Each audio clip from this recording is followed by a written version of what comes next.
demokrasi liberal dimulai ketika Presiden Soekarno memerintah Indonesia menggunakan Konstitusi Undang-Undang Dasar Sementara Republik Indonesia 1950 atau UUD 1950.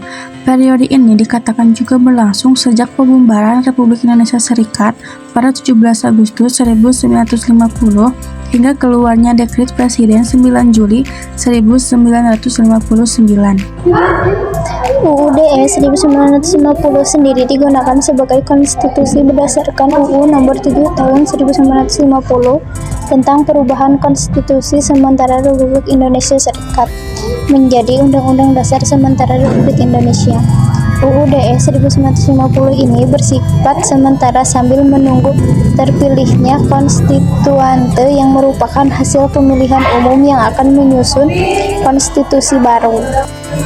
Undang-undang ini menganut sistem pemerintahan parlementer dan menetapkan secara panjang lebar jaminan konstitusional untuk hak asasi manusia yang mengacu pada PBB. Pada era ini, kabinet dipimpin oleh seorang Perdana Menteri sebagai kepala pemerintahan yang bertanggung jawab kepada parlemen. Hingga pada 1995, Indonesia melaksanakan pemilihan umum nasional pertama untuk memilih wakil rakyat sebagai anggota Konstituante yang terpilih mulai melakukan sidang pada November 1956 di Bandung. Juanda perdebatan, permusyawaratan, dan penulisan draft Undang-Undang Dasar berlangsung alot selama 2,5 tahun. Pada masa tersebut juga terjadi banyak pergantian kabinet.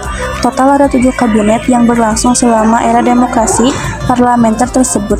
Diawali oleh Kabinet Natsir, Sukiman, Suwirjo, Wilopo, Ali Sastroamidjojo, Burhanuddin, dan berakhir di Kabinet Juanda.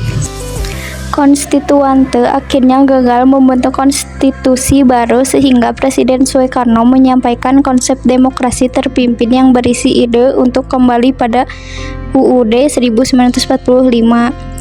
Soekarno mengeluarkan Dekret Presiden 5 Juli 1959 yang berisi pembubaran konstituante serta pergantian konstitusi dari UUDS 1950 kembali menjadi UUD 1945. Peristiwa ini kemudian menandai berakhirnya era demokrasi liberal atau parlementer dan dimulainya era demokrasi terpimpin yang menerapkan sistem politik keseimbangan.